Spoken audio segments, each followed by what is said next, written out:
ದೇವರು ಬೇರೆಯಲ್ಲ, ಭಗವಂತನ ಗುಣಗಳು ಬೇರೆಯಲ್ಲ. ದೇವರು ವಿಶ್ವವ್ಯಾಪಿಯಾದಂತೆ ಭಗವಂತನ ಒಂದೊಂದು ಗುಣವೂ ವಿಶ್ವವ್ಯಾಪಿಯಾದದ್ದು. ಭಗವಂತನ ಒಂದೊಂದು ಗುಣಗಳು ವಿಶ್ವಕ್ಕೆ ಕಾರಣವಾದದ್ದು. ಆತ್ಮ ಮೃದುಪೂರ್ವಂಚ ಭಾಷತೆ.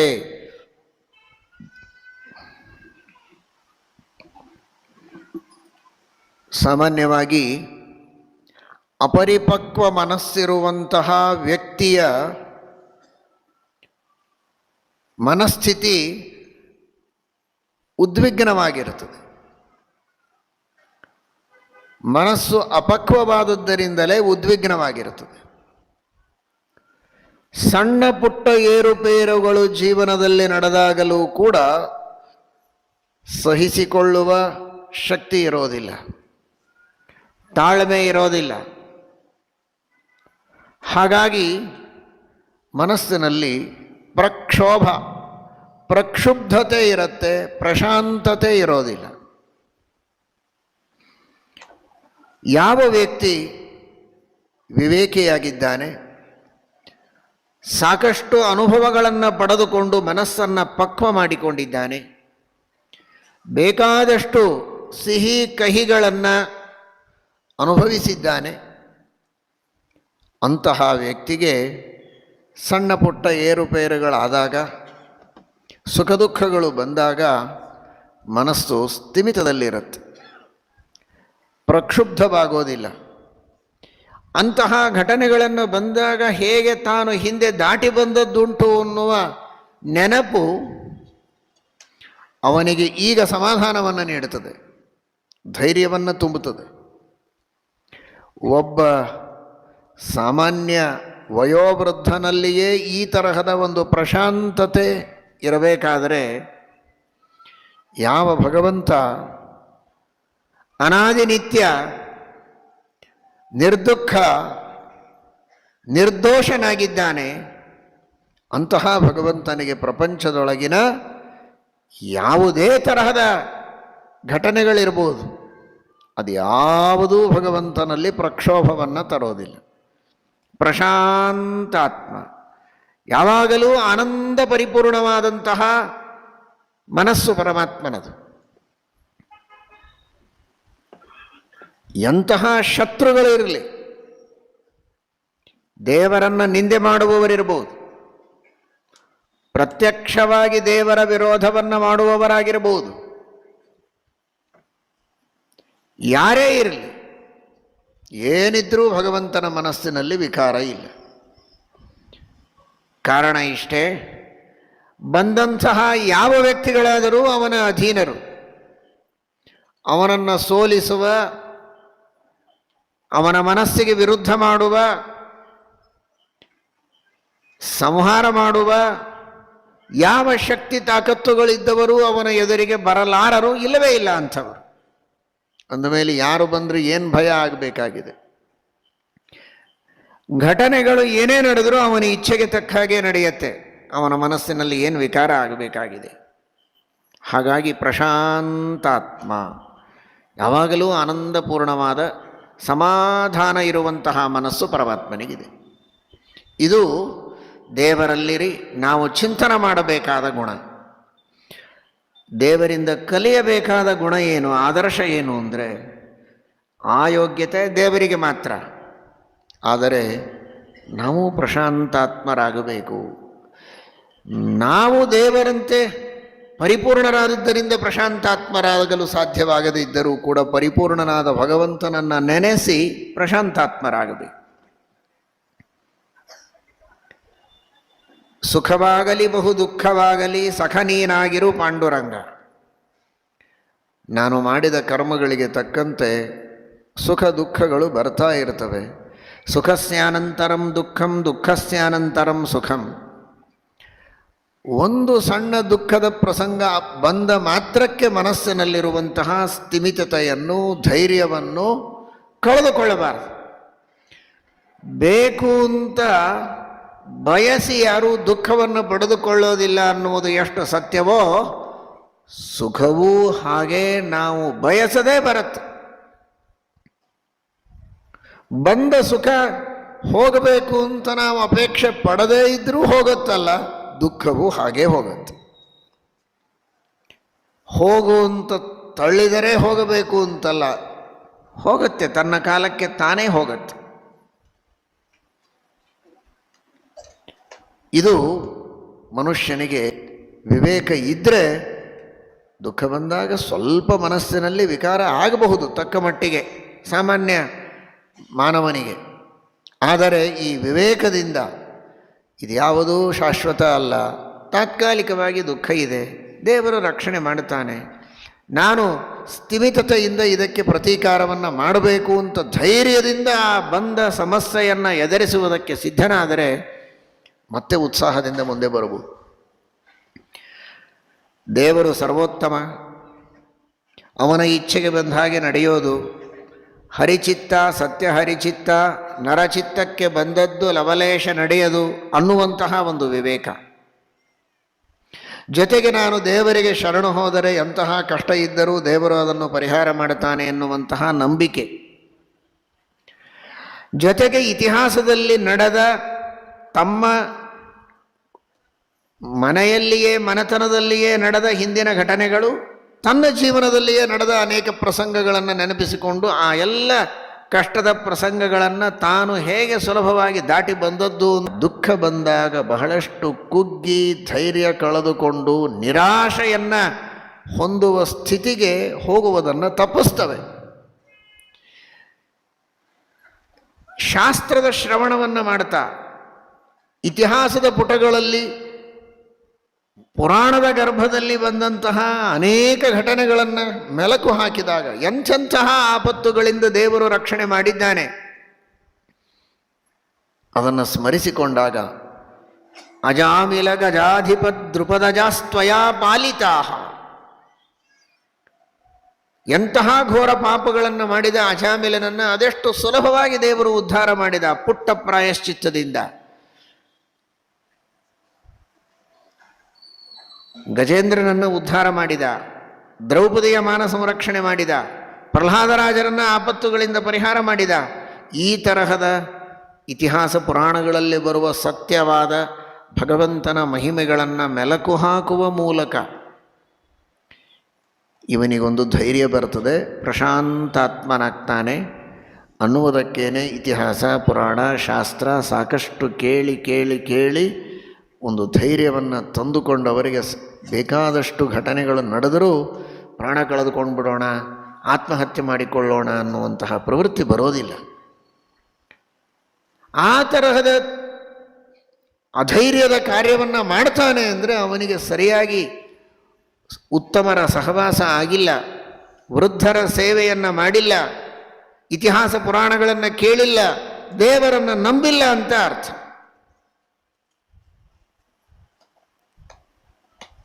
ಈ ದೃಷ್ಟಿಯಲ್ಲಿ ಇವತ್ತಿನ ಎಷ್ಟೋ ಪ್ರಸಂಗಗಳಲ್ಲಿ ಅನೇಕರು ಬಹಳ ಸಣ್ಣ ಕಾರಣಕ್ಕೆ ಆತ್ಮಹತ್ಯೆಯನ್ನು ಮಾಡಿಕೊಳ್ಳುವುದನ್ನು ನಾವು ಅಲ್ಲಲ್ಲಲ್ಲಿ ಕೇಳುತ್ತೇವೆ,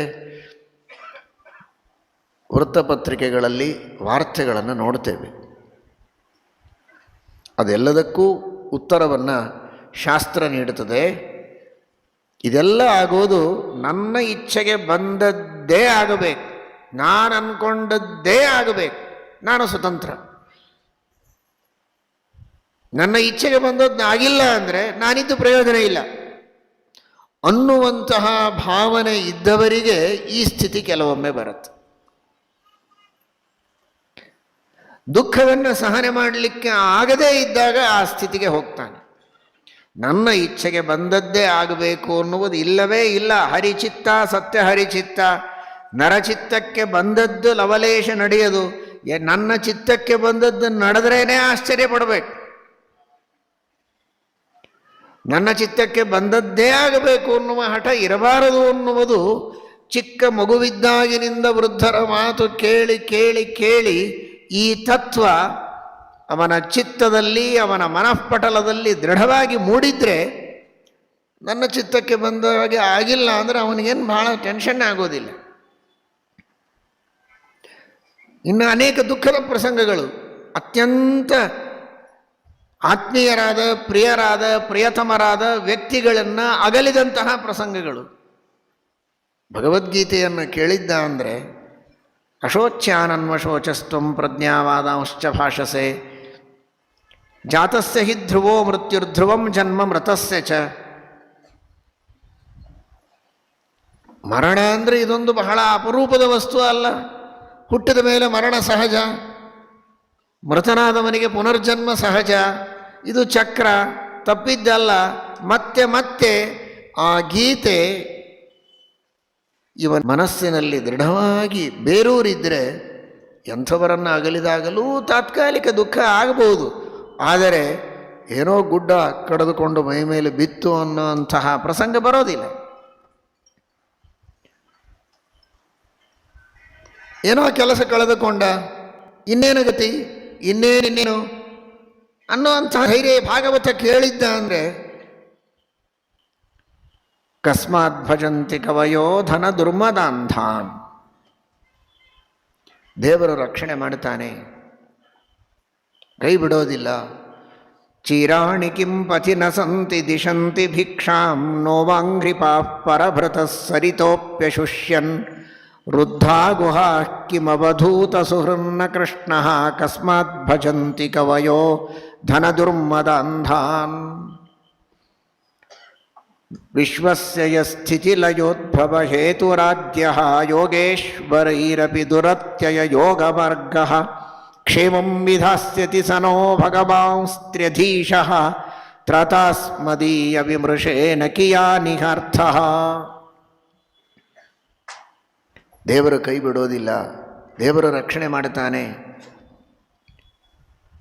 ಕಲ್ಲಿನೊಳಗಿದ್ದ ಕಪ್ಪೆಗೆ ನೀರು ಕೊಟ್ಟು ಅಲ್ಲಿಯೇ ರಕ್ಷಣೆ ಮಾಡಿ ಅದಕ್ಕೆ ಅಲ್ಲಿಯೇ ಆಕ್ಸಿಜನ್ ಕೊಡುವಂತಹ ಅಚಿಂತ್ಯಾದ್ಭುತ ಶಕ್ತಿ ಕಾರುಣ್ಯ ಸಂಪನ್ನನಾದ ಭಗವಂತ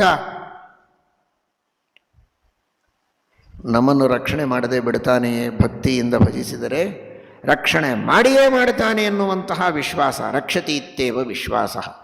ಸ ರಕ್ಷಿತ ರಕ್ಷತಿ ಯೋ ಹಿ ಗರ್ಭೆ. ನನ್ನ ಯಾವ ಪ್ರಯತ್ನಗಳಿಲ್ಲದೆ, ಕೈ ಕಾಲುಗಳನ್ನು ಚಾಚುವುದಕ್ಕೂ ಆಗದೆ ಮುದ್ದೆಯಾಗಿ ಒದ್ದೆಯಾಗಿ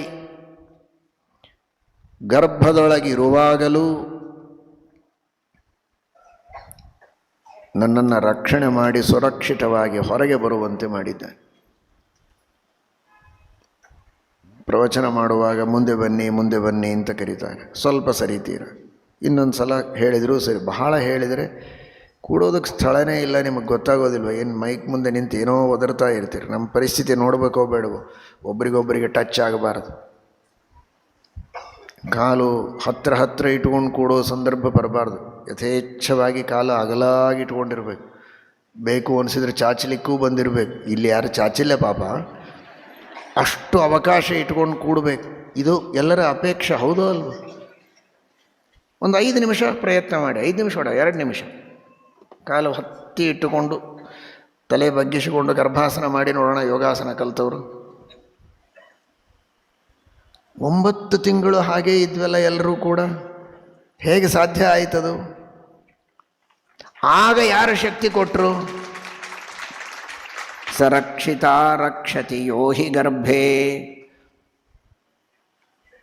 ಆಗವೂ ಕೈ ಕಾಲು ಚಾಚಿಕೊಂಡು ನಾವು ವಿಹಾರ ಮಾಡ್ತೀವಿ, ಹೊರಳಾಡ್ತೀವಿ, ವಾಕಿಂಗ್ ಮಾಡ್ಕೊಂಡು ಬರ್ತೀವಿ ಅಂದರೆ ತಾಯಿಯ ಗತಿ ಏನು? ಈ ರೀತಿ ದೇವರು ರಕ್ಷಣೆ ಮಾಡಿದನಲ್ಲ, ಅಲ್ಲಿ ಎಲ್ಲಿತ್ತು ನಮಗೆ ರಕ್ಷಣೆಯ ಚಿಂತೆ? ಆ ದೇವರೇ ರಕ್ಷಣೆ ಮಾಡ್ತಾನೆ, ಕೈ ಬಿಡೋದಿಲ್ಲ ಅನ್ನುವ ವಿಶ್ವಾಸ ಇದ್ದರೆ ಇವತ್ತೇನೋ ಕೆಲಸ ಕಳ್ಕೊಂಡು ಮಾತ್ರಕ್ಕೆ ಆತ್ಮಹತ್ಯೆ ಮಾಡಿಕೊಳ್ಳೋದಿಲ್ಲ. ಪ್ರಯತ್ನ ಮಾಡ್ತಾನೆ, ದೇವರಿದ್ದಾನೆ ಎನ್ನುವ ವಿಶ್ವಾಸ ಇದೆ, ರಕ್ಷಣೆ ಮಾಡ್ತಾನೆ. ದೇವರು ರಕ್ಷಣೆ ಮಾಡೋದು ನಿಶ್ಚಿತ. ಆ ವಿಶ್ವಾಸದಿಂದ ಮನುಷ್ಯ ಮುಂದುವರಿಯೋದಕ್ಕೆ ಸಾಧ್ಯ ಇದೆ. ಶಾಸ್ತ್ರದ ಶ್ರವಣ ಮಾಡಿದರೆ, ವೃದ್ಧರ ಮಾತುಗಳನ್ನು ಕೇಳಿದರೆ, ವೃದ್ಧರ ಸೇವೆಯನ್ನು ಮಾಡಿದರೆ, ಸಜ್ಜನರ ಮಧ್ಯದಲ್ಲಿ ಸಹವಾಸದೊಳಗಿದ್ದರೆ ಈ ಪ್ರಜ್ಞೆ ಯಾವಾಗಲೂ ಜಾಗರೂಕವಾಗುತ್ತೆ. ಆ ದೃಷ್ಟಿಯಲ್ಲಿ ಪ್ರಶಾಂತಾತ್ಮನಾಗಿರ್ತಾನೆ. ಅದಕ್ಕಾಗಿಯೇ ಸಜ್ಜನರ ಸಹವಾಸವನ್ನು ಮಾಡಬೇಕು ಅಂತ ಹೇಳೋದು. ಶ್ರೀಮದಾಚಾರ್ಯರ ಮಹಾಭಾರತದ ತಾತ್ಪರ್ಯ ನಿರ್ಣಯದಲ್ಲಿ ಹೇಳ್ತಾರೆ, ಮತಿಪೂರ್ವಂ ದೇಹನಾಶಾತ್ ಪಾಪಂ ಮಹದವಾಪ್ಯತೆ. ಧರ್ಮಾರ್ಥ ಕಾಮ ಮೋಕ್ಷಾಣಂ ಸಾಧನಂ ದೇಹತೋಸ್ತಿ ಯತ್. ಚತುರ್ವಿಧ ಪುರುಷಾರ್ಥಗಳನ್ನು, ಮೋಕ್ಷವನ್ನೇ, ಅನಂತ ಕಾಲದ ಮೋಕ್ಷವನ್ನೇ ಪಡೆಯುವುದಕ್ಕೆ ಸಾಧ್ಯ ಇದೆ ಇದೇ ದೇಹದಲ್ಲಿ ಸಾಧನೆ ಮಾಡಿದರೆ. ಕೇವಲ ಭೋಗಕ್ಕಾಗಿ ಈ ದೇಹ ಇಲ್ಲ. ಕ್ಷುದ್ರಕಾಮಾಯ ನೇಷ್ಯತೆ ಕೃಚ್ಛ್ರಾಯ ತಪಸೇ ಚೇಹ ಪ್ರೇತ್ಯಾನಂತ ಸುಖಾಯ ಚ. ತಪಸ್ಸು ಮಾಡಿ ಅನಂತ ಕಾಲದ ಸುಖವನ್ನು ಪಡೆಯುವುದಕ್ಕೆ ಸಾಧ್ಯ ಇದೆ ಇದೇ ದೇಹದಲ್ಲಿ. ಉದ್ಯೋಗ ಮಾಡುವುದಕ್ಕೆ ಮಾತ್ರ ಅಲ್ಲ, ಹೊಟ್ಟೆ ತುಂಬಿಕೊಳ್ಳುವುದಕ್ಕಾಗಿ ಮಾತ್ರ ಅಲ್ಲ, ಬಣ್ಣ ಬಣ್ಣದ ಭಾರಿ ಭಾರಿ ಬಟ್ಟೆಗಳನ್ನು ತೊಡುವುದಕ್ಕೆ ಮಾತ್ರ ಅಲ್ಲ, ಆಭರಣಗಳನ್ನು ಹಾಕಿಕೊಳ್ಳುವುದಕ್ಕೂ ಅಲ್ಲ, ಹೇರಿಕೊಳ್ಳುವುದಕ್ಕೂ ಅಲ್ಲ. ತಪಸ್ಸು ಮಾಡಿ ಅನಂತ ಕಾಲದ ಸುಖವನ್ನು ಪಡೆಯುವುದಕ್ಕೆ ಈ ಮಾನವ ದೇಹದಲ್ಲಿ ಸಾಧ್ಯ ಇದೆ. ಇಂತಹ ದೇಹವನ್ನು ಬುದ್ಧಿಪೂರ್ವಕವಾಗಿ ಹಾಳು ಮಾಡಿಕೊಳ್ಳುವ ಅಧಿಕಾರ ಇಲ್ಲ. ನನ್ನ ದೇಹ ನಾನೇನಾದರೂ ಮಾಡಿಕೊಳ್ಳಬಹುದು ಅಂತ ಕೆಲವರು ಚಿಂತನೆ ಮಾಡುತ್ತಾರೆ. ಅದಕ್ಕೆ ಸರ್ವಥಾ ಶಾಸ್ತ್ರ ಒಪ್ಪಿಲ್ಲ.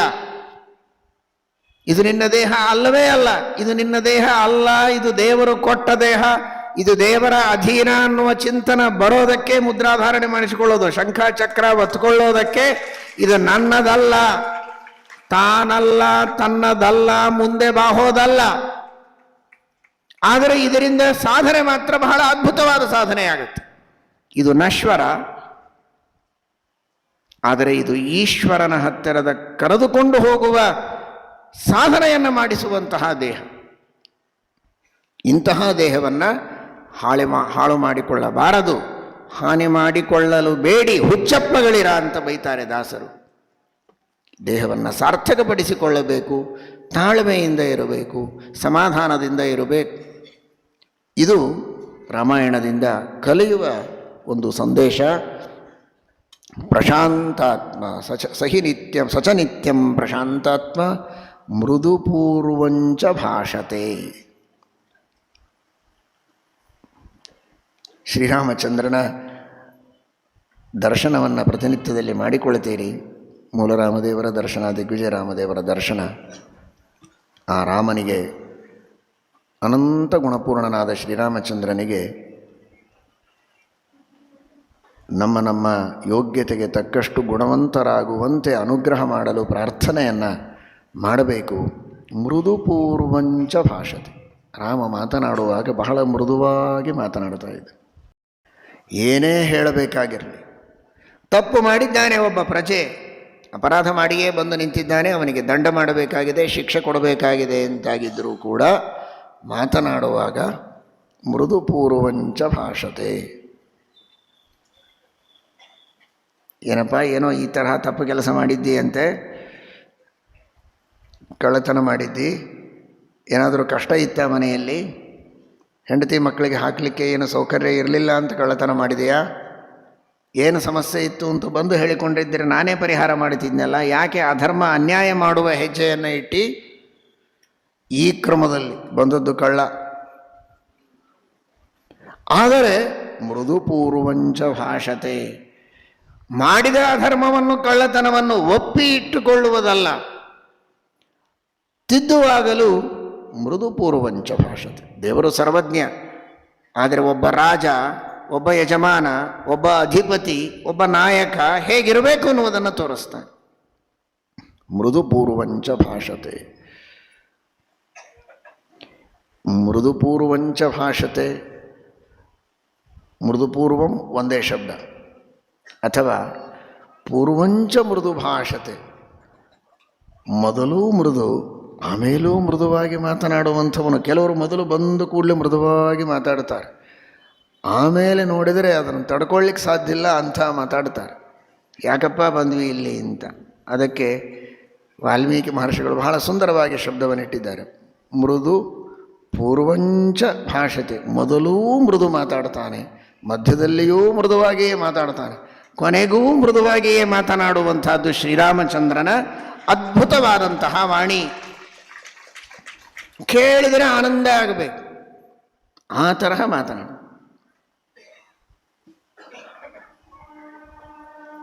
ವೈದ್ಯರ ಹತ್ತಿರ ರೋಗಿಗಳು ಬಂದಾಗ ಅವನ ಮಾತಿನಿಂದಲೇ ಅರ್ಧ ರೋಗ ಕಡಿಮೆ ಆಗಿರಬೇಕು. ನೀನೇನು ಚಿಂತೆ ಮಾಡಬೇಡ, ಏನೇನೂ ವಿಚಾರ ಮಾಡಬೇಡ, ಎಲ್ಲ ರೋಗಗಳ ಪರಿಹಾರ ಆಗುತ್ತೆ, ದೇವರ ಅನುಗ್ರಹ ಇದೆ, ದೇವರ ಸ್ಮರಣೆ ಮಾಡು, ಚೆನ್ನಾಗಿ ಹೇಳಿದ ಔಷಧಿಗಳನ್ನು ತೆಗೆದುಕೋ, ಪಥ್ಯ ಚೆನ್ನಾಗಿ ಮಾಡು, ಡಯಟ್ ಮಾಡು, ಏನು ನಿಯಮಗಳಿವೆ ಅವುಗಳನ್ನೆಲ್ಲ ಚೆನ್ನಾಗಿ ಪರಿಪಾಲನೆ ಮಾಡು, ಏನೂ ವಿಚಾರ ಮಾಡಬೇಡ. ನಿನ್ಗಿಂತಲೂ ಬಹಳ ಉಲ್ಬಣ ರೋಗ ಆದವರು ಸುಖವಾಗಿ ಪರಿಹಾರ ಮಾಡಿಕೊಂಡು ಹೋಗಿದ್ದಾರೆ, ನೀನ್ಯಾಕೆ ಚಿಂತೆ ಮಾಡಿದೆ? ಹೀಗೆ ಹೇಳಿದರೆ ಅವನಿಗೆ ಅರ್ಧ ರೋಗ ಕಡಿಮೆಯಾಗಿ ಬಿಟ್ಟಿರ್ತದೆ, ಮನಸ್ಸಿಗೆ ಧೈರ್ಯ ಬಂದಿರ್ತದೆ, ವಿಶ್ವಾಸ ಬರ್ತದೆ. ಇದು ಕ್ರಮ. ಮೃದುಪೂರ್ವಂಚ ಭಾಷತೆ. ಬಂದು ಕೂಡಲೇ ಹೆದರಿಸ್ಬಿಡೋದು, ನೀನು ಭಾಳ ದಿವಸ ಉಳಿಯೋ ಲಕ್ಷಣ ಕಾಣಿಸ್ತಾ ಇಲ್ಲ, ಔಷಧ ನಾನು ಬರೆದು ಕೊಡ್ತೀನಿ, ಅಷ್ಟರೊಳಗೆ ನಿನಗೆ ಯಾರ್ಯಾರಿಗೆ ತಿಳಿಸ್ಬೇಕೋ ಬೇಕಾದ್ರೆ ತಿಳಿಸ್ಬಿಡು ಅಂತ. ಹೀಗೆ ಹೇಳಿದರೆ ಅವನ ಗತಿ ಏನು? ಸುಖವಾಗಿದ್ದವನಿಗೂ ಹಾರ್ಟ್ ಫೇಲ್ ಆಗತ್ತಷ್ಟೆ. ಹೀಗೆ ಯಾರೂ ಮಾಡೋದಿಲ್ಲ ವೈದ್ಯರು, ಅಂದರೆ ಕೆಲವರು ಹೀಗಿರ್ತಾರೆ ಎನ್ನುವುದಕ್ಕೆ ಹೇಳಿದೆ. ಮೃದುಪೂರ್ವಂಚ ಭಾಷತೆ. ಅವನು ಯಾರೇ ಇರ್ಬೋದು, ವೈದ್ಯರಿಗೆ ಮಾತ್ರ ಸಂಬಂಧಪಟ್ಟದ್ದಲ್ಲ, ವೈದ್ಯರಿರ್ಬೋದು, ಬೇರೆಯವರಾಗಿರ್ಬೋದು, ತನ್ನ ಕ್ಷೇತ್ರಕ್ಕೆ ಸಂಬಂಧಪಟ್ಟ ಮಾತುಗಳನ್ನು ಮುಟ್ಟಿಸುವಾಗ ಮೃದುವಾದ ಭಾಷೆಯಲ್ಲಿ ಮುಟ್ಟಿಸಬೇಕು. ಇದು ಶ್ರೀರಾಮಚಂದ್ರನ ಒಂದು ದೊಡ್ಡದಾದಂತಹ ಆದರ್ಶ ಅನ್ನುವ ದೃಷ್ಟಿಯಲ್ಲಿ ವಾಲ್ಮೀಕಿ ರಾಮಾಯಣ ಅದನ್ನು ತಿಳಿಸಿಕೊಡ್ತಾ ಇದೆ. ಮೃದುಪೂರ್ವಂಚ ಭಾಷತೆ. ತತ್ವೋಪದೇಶವನ್ನು ಮಾಡುವಂತಹ ಸಂದರ್ಭದಲ್ಲಿಯೂ ಭಗವತ್ ತತ್ವವನ್ನು ತಿಳಿಸುವಾಗಲೂ ಮೃದುಪೂರ್ವಂಚ ಭಾಷತೆ, ಮೃದುವಾಗಿ ಭಗವಂತನ ಅನುಗ್ರಹ ಏನು, ಭಗವಂತನ ಕಾರುಣ್ಯ ಏನು ಅದನ್ನೂ ತಿಳಿಸಬೇಕು. ನಾವು ತಪ್ಪು ಮಾಡಿದರೆ ಎಂತಹ ಘೋರವಾದ ನರಕವನ್ನು ಕೊಡ್ತಾನೆ ದೇವರು, ಅದನ್ನೂ ತಿಳಿಸ್ಬೇಕು. ಎರಡನ್ನೂ ಹೇಳಬೇಕು. ಮೃದುಪೂರ್ವಂಚ ಭಾಷತೆ, ಇದು ಎರಡೂ ಅರ್ಥ. ಇದೀಗ ಹೇಳಿದ್ದು ಮೊದಲು ಮೃದು, ಮಧ್ಯದಲ್ಲಿಯೂ ಮೃದು, ಕೊನೆಯಲ್ಲಿಯೂ ಮೃದು ಅಂತ. ಆದರೆ ಕೆಲವು ಸಂದರ್ಭಗಳಲ್ಲಿ ಮಾತ್ರ ನಿಷ್ಠುರವಾದ ಮಾತುಗಳನ್ನು ಹೇಳಲೇಬೇಕಾಗತ್ತೆ. ಚಶಬ್ದಕ್ಕೆ ಏವ ಎಂಬ ಅರ್ಥವನ್ನು ಅಲ್ಲಲ್ಲಲ್ಲಿ ಶ್ರೀಮನ್ಯಾಯಸುಧಾ ಗ್ರಂಥದಲ್ಲಿ ಟೀಕಾಕೃತ್ಪಾದರು ಹೇಳ್ತಾರೆ. ಅದು ಮರಾಠಿ ಭಾಷೆಯಲ್ಲಿದೆ. ಅವನೇ ಅಂತ ಹೇಳಬೇಕಾದ್ರೆ ತೋಚ್ ಅಂತಾರೆ. ಆ ಚ ಅನ್ನುವುದು ಏವಾರ್ಥದಲ್ಲಿಯೂ ಉಂಟು. ಟೀಕಾಕೃತ್ಪಾದರು ಮಹಾರಾಷ್ಟ್ರದವರೇ. ಹೀಗಾಗಿ ಚ ಅನ್ನುವುದು ಏವ ಎಂಬ ಅರ್ಥದಲ್ಲಿಯೂ ಉಂಟು. ಪೂರ್ವಂಚ ಮೃದು ಭಾಷತೆ, ಮೊದಲು ಮಾತ್ರ ಮೃದುವಾಗಿರ್ತಾನೆ, ಆದರೆ ತಪ್ಪೇ ಮಾಡಿದ್ದು ನಿಜ ಆಗಿದ್ದರೆ ಸಂದರ್ಭ ಬಂದಾಗ ಸರಿಯಾದ ನಿಷ್ಠುರವಾದ ಮಾತುಗಳಿಂದ ಅವನಿಗೆ ಎಚ್ಚರಿಕೆಯನ್ನೂ ಕೊಡುತ್ತಾನೆ ದೇವರು ಅಂತ. ಅದೂ ಅವಶ್ಯಕವೇ. ಪೂರ್ವಮೇವ ಮೃದು ಭಾಷತೆ. ಆಮೇಲೆ ಯೋಗ್ಯವಾದ ಪ್ರಸಂಗದಲ್ಲಿ ಅವನಿಗೆ ಸರಿಯಾದ ತಿಳುವಳಿಕೆಯನ್ನು ಪರಮಾತ್ಮ ಕೊಡ್ತಾನೆ ಅಂತ. ಇದನ್ನೂ ನಾವು ಜೀವನದಲ್ಲಿ ಇಟ್ಟುಕೊಳ್ಳಬೇಕು ಎಂಬುದಾಗಿ ತಿಳಿಸಿಕೊಡ್ತಾರೆ. ಮೃದುಪೂರ್ವಂಚ ಭಾಷತೆ. ಉಚ್ಚಮಾನೋಪಿ ಪರುಷಂ ನೋತ್ತರಂ ಪ್ರತಿಪದ್ಯತೆ. ಎಷ್ಟೇ ನಿಷ್ಠುರವಾದ ಮಾತುಗಳನ್ನು ಆಡಿದರೂ ಕೂಡ ಅದಕ್ಕೇನು ಪ್ರತೀಕಾರ ಮಾಡ್ತಾ ಇರಲಿಲ್ಲಂತೆ. ನಿನಗೇನು ಬೇಕು ಹೇಳು, ವಿಧಾನ ಮಾತ್ರಂ ತದುಪಾದದೆ ತದಾ ಪಯೋ ಯಥಾಚ್ಛಂ ಪರಮಸ್ಸ ಹಂಸರಾಟ್ ತಲ್ಲೀನ ಆಕ್ಷೇಪ ಮುಪೈಕ್ಷತಾಫಲಂ ವಾರೀವ ಸಂತೋಹಿ ಗುಣಾಂಶ ತೋಷಿಣ ಅಂತ. ಏನೇನೋ ಆಕ್ಷೇಪಗಳನ್ನು ಮಾಡಬಹುದು, ನಿಷ್ಠುರವಾಗಿ ಮಾತನಾಡ್ಬೋದು. ಉಪವಾಸ ಸಾಯ್ತಾ ಇದ್ದೇನೆ, ಯಾರು ನೋಡುವವರಿಲ್ಲ, ಹಾಗಿದೆ ಹೀಗಿದೆ, ನೀವೆಲ್ಲ ರಾಜರಿದ್ದು ಏನು ಮಾಡ್ತೀರಾ, ಏನೇನೋ ಮಾತಾಡ್ಬೋದು. ನೀನು ಯಾಕೆ ಹೀಗೆ ಮಾತನಾಡಿದಿ? ನಾನು ಇಂತಹ ದೊಡ್ಡ ರಾಜ, ನನ್ನ ಎದುರಿನಲ್ಲಿ ಬಂದು ತಲೆಗೆ ಬಂದ ಹಾಗೆ ಮಾತಾಡ್ತಾ ಇದ್ದೀನಿ, ನನ್ನ ಜೈಲಿಗೆ ಹಾಕಿಸಿಬಿಡ್ತೇನೆ, ಹೊಡೆಸಿಬಿಡ್ತೇನೆ, ಯಾವುದೂ ಇಲ್ಲ. ಅವನಿಗೆ ಏನು ಬೇಕಾಗಿದೆ? ಹೊಟ್ಟೆಗಿಲ್ಲ, ಹಸದಿದ್ದಾನೆ, ಕಷ್ಟದಲ್ಲಿದ್ದಾನೆ, ದರಿದ್ರ. ಅವನಿಗೆ ಬೇಕಾದದ್ದನ್ನು ಕೊಟ್ಟು ಬಿಟ್ಟರೆ ಮುಗಿದೋಯ್ತು ಅಷ್ಟೇ. ಉಚ್ಚಮಾನೋಪಿ ಪರುಷಂ ನೋತ್ತರಂ ಪ್ರತಿಪದ್ಯತೆ. ಈ ಲೆವೆಲ್ ನೋಡಿ, ದೇವರು ಸರ್ವೋತ್ತಮ ಬಿಟ್ಟುಬಿಡಿ. ನಾವು ಕಲಿತುಕೊಳ್ಳಬೇಕಾದದ್ದು ಅಂದರೆ ವಾಲ್ಮೀಕಿ ಮಹರ್ಷಿಗಳ ಶಬ್ದ. ಆ ಆರ್ಷ ಗ್ರಂಥದಲ್ಲಿರುವಂತಹ ಒಂದೊಂದು ಪದಗಳು ಹೇಗಿವೆ ಅಂತ. ಉತ್ತರವನ್ನು ಕೊಡೋದಿಲ್ಲ ಅಂತಂತ ಇಲ್ಲ ಮಹರ್ಷಿಗಳು. ನೋತ್ತರಂ ಪ್ರತಿಪದ್ಯತೆ, ತಲೆಯಲ್ಲೇ ಬರ್ತಿರಲಿಲ್ಲಂತೆ. ಕೆಲವೊಮ್ಮೆ ಯಾರಾದರೂ ನಮಗೇನಾದರೂ ಅಂದುಬಿಟ್ರೆ ಮನಸ್ಸಿನಲ್ಲಿ ಎಷ್ಟು ಶಬ್ದ, ಅದು ಯಾವುದಾದ್ರೂ ಅಂತ ಇನ್ನೂ ಬಂದಿಲ್ಲ. ಅಂಥದ್ದೇನಾದರೂ ಒಂದು ಹೊಸ ಟೆಕ್ನಾಲಜಿ ಬಂದರೆ ಮನಸ್ಸಿನಲ್ಲಿ ಇದ್ದಿದ್ದೆಲ್ಲ ಪಟ ಪಟ ಪಟ ಪ್ರಿಂಟ್ ಆಗ್ತಾ ಹೋಗಿಬಿಟ್ರೆ ಭಾಳ ಕಷ್ಟ. ಏನೋ ಬೈದು ಬಿಟ್ಟರೆ 108 ಬೈಗಳೆಲ್ಲ ತಲೆಯಲ್ಲಿ ಬರ್ತದೆ. ಆದರೂ ಸ್ವಲ್ಪ ಸಂಯಮದಿಂದ ತಡ್ಕೋತಾನೆ, ಒಂದೋ ಎರಡೋ ಹೊರಗೆ ಬರ್ತಾವಷ್ಟೇ. ಆದರೆ ಮಹರ್ಷಿಗಳಂತಾರೆ, ವಾಲ್ಮೀಕಿಗಳು, ನೋತ್ತರಂ ಪ್ರತಿಪದ್ಯತೆ, ತಲೆಯಲ್ಲಿಯೇ ಆಲೋಚನೆ ಮಾಡ್ತಾ ಇರಲಿಲ್ಲಂತ. ಅವನಿಗೆ ಕೆಟ್ಟದನ್ನು ಮಾತಾಡಬೇಕು, ಕೆಟ್ಟದಾಗಿ ಉತ್ತರ ಕೊಡಬೇಕು, ಕೆಟ್ಟದನ್ನು ಬಯಸೋದು ಮನಸ್ಸಿನಲ್ಲಿಯೂ ಬರ್ತಾ ಇರಲಿಲ್ಲ. ಉತ್ತರ ಕೊಡೋದಂತೂ ದೂರ ಉಳಿತು. ನೋತ್ತರಂ ಬ್ರವೀತಿ ಅಲ್ಲ, ನೋತ್ತರಂ ವದತಿ ಅಲ್ಲ, ನೋತ್ತರಂ ಪ್ರತಿಪದ್ಯತೆ. ಮನಸ್ಸಿನಲ್ಲಿಯೇ ಅವನಿಗೆ ಕೆಟ್ಟ ಮಾತುಗಳಿಂದ ಉತ್ತರವನ್ನು ಕೊಡಬೇಕು ಅಂತ ಚಿಂತನವನ್ನೂ ಮಾಡದಂತೆ ಅವನಿಗೆ ಹಿತವನ್ನೇ ಬಯಸುವಂತಹ ಅಸ್ಮದಿಷ್ಟೈಕಕಾರಿಯಾಯ ಪೂರ್ಣಾಯ ಹರಯೇ ನಮಃ. ಶ್ರೀಮದ್ ಆನಂದತೀರ್ಥ ಭಗವತ್ಪಾದಾಚಾರ್ಯರ ವಚನ. ಅಸ್ಮದಿಷ್ಟೈಕಕಾರಿಯಾಯ ಪೂರ್ಣಾಯ ಹರಯೇ ನಮಃ ಅಂತ. ನಮಗೆ ಹಿತವಾದದ್ದನ್ನು, ಇಷ್ಟವಾದದ್ದನ್ನೇ ಕೊಡ್ತಾನೆ ಪರಮಾತ್ಮ, ಅನುಗ್ರಹ ಮಾಡುತ್ತಾನೆ ಎನ್ನುವಂತಹ ಒಂದು ವಿಶ್ವಾಸವನ್ನು ಶ್ರೀಮದಾಚಾರ್ಯರು ನಮಗೆ ಮೂಡಿಸ್ತಾರೆ. ಆ ಮಾತನ್ನು ವಾಲ್ಮೀಕಿ ಮಹರ್ಷಿಗಳು ತಿಳಿಸ್ತಾರೆ. ಉಚ್ಚಮಾನೋಪಿ ಪರುಷಂ ನೋತ್ತರಂ ಪ್ರತಿಪದ್ಯತೆ. ಹೀಗಿರಬೇಕು ನೀವು ಅಂತ ಜಗತ್ತಿಗೆ ತಿಳಿಸಿಕೊಡ್ತಾ ಇದ್ದಾರೆ. ಎಷ್ಟೇ ನಿಷ್ಠುರವಾದ ಮಾತುಗಳಿಂದ ಇನ್ನೊಬ್ಬರು ನಮ್ಮನ್ನು ಬೈದಾಗಲೂ ಪ್ರೀತಿಯಿಂದ ಅವರನ್ನು ಮಾತನಾಡಿಸಿ ಅವರನ್ನು ಗೆಲ್ಲಬೇಕು, ಅವರ ಮನಸ್ಸನ್ನು ಗೆಲ್ಲಬೇಕು. ಮಾತಿಗೆ ಪ್ರತಿಯಾಗಿ ಮಾತನಾಡಿ ಜಗಳ ಆಡಿ ತನ್ನ ಮನಸ್ಸಿಗೇನೆ ದುಃಖವನ್ನು ತಂದುಕೊಳ್ಳುವ, ಕುಟುಂಬದಲ್ಲಿ ತನ್ನ ಸಮಾಜದಲ್ಲಿ ವಿರಸ ಕಲಹ ಇವುಗಳನ್ನು ಬೆಳೆಸಿಕೊಳ್ಳುವ ಪ್ರಯತ್ನವನ್ನು ಮಾಡಬಾರದು ಅಂತ ಶ್ರೀರಾಮಚಂದ್ರ ತಿಳಿಸಿಕೊಡ್ತಾ ಇದ್ದಾನೆ. ಕಥಂಚಿದುಪಕಾರೇಣ ಕೃತೇನ ಏಕೇನ ತುಷ್ಯತಿ ಶತಮಪ್ ನ ಸ್ಮರತ್ಯಪಕಾರಾಣಾಂ ಶತಮಪ್ಯಾತ್ಮವತ್ತಯ. ಕಥಂಚಿದುಪಕಾರೇಣ, ಕದಾಚಿದುಪಕಾರೇಣ ಅಂತೂ ಪಾಠ ಇದೆ. ಕಥಂಚಿದುಪಕಾರೇಣ ಕೃತೇನೈಕೇನ ತುಷ್ಯತೆ. ಒಂದು ಉಪಕಾರವನ್ನು ಮಾಡಿದರೂ ಸಂತುಷ್ಟನಾಗ್ತಾನೆ, ಅನಂತ ಅಪರಾಧಗಳನ್ನು ಮಾಡಿದ್ದರೂ ಕ್ಷಮಾ ಮಾಡ್ತಾನೆ. ಶತಮಪಿ ಅಂತಿದೆ, ವ್ಯಾಖ್ಯಾನಕಾರರು ಬರೀತಾರೆ. ಶ್ರೀಮದಾಚಾರ್ಯರು ಅಲ್ಲಲ್ಲಿ ಹೇಳ್ತಾರೆ, ಶತ ಸಹಸ್ರ ಈ ಎಲ್ಲ ನಿನ್ನೆನೇ ಹೇಳಿದೆ, ಶತ ಸಹಸ್ರಾದಿ ಶಬ್ದಗಳಿಗೆ ಅನಂತ ಎಂಬ ಅರ್ಥ ಇದೆ ಅಂತ. ಶತಂ ಸಹಸ್ರಂ ಅಯುತಂ ಸರ್ವಂ ಅನಂತ್ಯವಾಚಕಂ ಅಂತ. ಅನಂತ ಅಪರಾಧಗಳು ಎನ್ನಲ್ಲಿ ಇರಲಾಗಿ ಭಿನ್ನಹಕ್ಕೆ ಬಾಯಿಲ್ಲವಯ್ಯ ಅಂತಾರೆ ದಾಸರು. ಒಬ್ಬ ವ್ಯಕ್ತಿ ಒಂದು ಉಪಕಾರ ಮಾಡಿದ, ಅವನು ಮಾಡಿದಂತಹ ಉಪಕಾರವನ್ನು ನಾವು ಸ್ಮರಣೆ ಮಾಡಲಿಲ್ಲ ಅಂದರೆ ಅದು ಒಂದು ಅಪರಾಧ ಆಗತ್ತೆ. ದೇವರು ನಮಗೆ ಮಾಡಿದ ಉಪಕಾರಗಳು ಅನಂತ. ಆ ಉಪಕಾರಗಳನ್ನು ನಾವು ಸ್ಮರಣೆ ಮಾಡದೇ ಇದ್ದರೆ ಅಪರಾಧಗಳು ಎಷ್ಟಾಯಿತು? ಸಹಜವಾಗಿ ಅನಂತ ಅಪರಾಧಗಳಾಯಿತು. ದೇವರು ಮಾಡಿದ ಉಪಕಾರದ ಸ್ಮರಣೆಯನ್ನು ಮಾಡದೆ ಕೃತಜ್ಞರಾಗಿರೋದು ಒಂದು ಅಪರಾಧ ಅಂತ ಇಟ್ಕೊಂಡ್ರೆ, ಒಂದು ಉಪಕಾರ ಸ್ಮರಣೆ ಮಾಡದೇ ಇರೋದು ಒಂದು ಅಪರಾಧ ಅಂದರೆ, ದೇವರು ನಮಗೆ ಮಾಡ್ತಾ ಇರುವ ಉಪಕಾರ, ಮಾಡಿದ ಉಪಕಾರ, ಮುಂದೆ ಮಾಡೋ ಉಪಕಾರಗಳು ಅನಂತ ಇವೆ.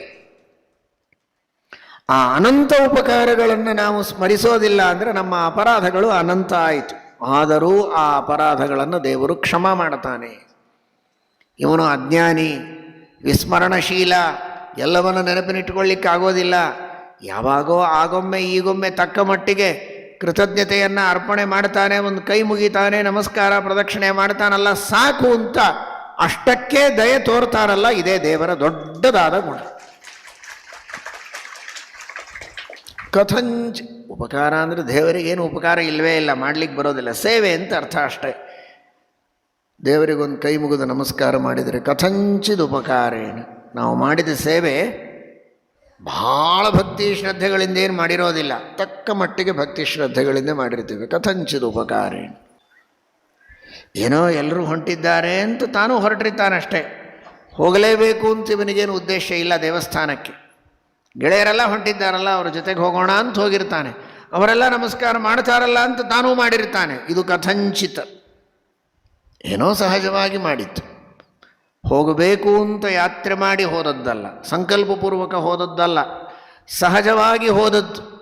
ಇನ್ಯಾವುದೋ ಕೆಲಸಕ್ಕೆ ಹೋಗಿರ್ತಾನೆ, ದೇವರು ಕಂಡರು, ದೇವಸ್ಥಾನ ಕಂಡು ಒಂದು ಕೈ ಮುಗಿತಾನೆ, ಪಕ್ಕದವರು ನಮಸ್ಕಾರ ಮಾಡಿದರು ಅಂತ ಮಾಡ್ತಾನೆ. ಏನೇ ಮಾಡಲಿ ಅಷ್ಟಕ್ಕೂ ಪುಣ್ಯ ಇದೆ.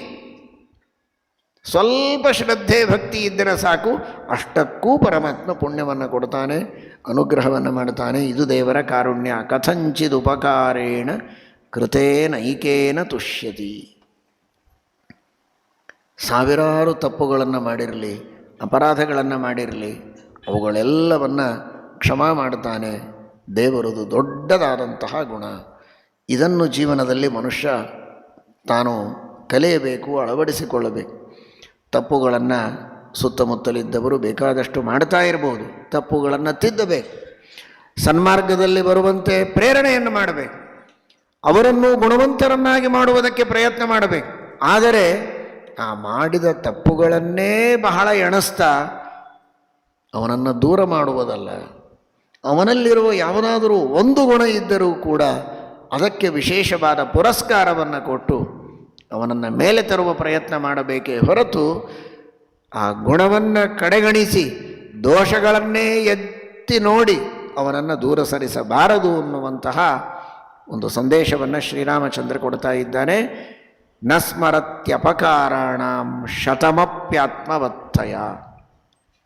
ಏನಾದರೂ ದೇವರು ಇದಕ್ಕೆ ವಿಪರೀತವಾಗಿ ಗುಣಗಳನ್ನು ನೋಡದೆ ದೋಷಗಳನ್ನು ಎಣಿಸ್ತಾ ಇದ್ದ ಅಂದರೆ ಮಾತ್ರ ಯಾವ ಜೀವನೂ ಮೋಕ್ಷವನ್ನು ಹೊಂದುವುದಕ್ಕೆ ಸಾಧ್ಯ ಇರಲಿಲ್ಲ. ಅಷ್ಟು ಅಪರಾಧಗಳಿವೆ. ಅನೇಕ ಜನ ಅಂತಾರೆ, ನಾವೇನು ತಪ್ಪು ಮಾಡೇ ಇಲ್ಲ, ಯಾಕೆ ನಮಗೆ ಕಷ್ಟ ಬರುತ್ತೋ ಗೊತ್ತಿಲ್ಲ ಅಂತ.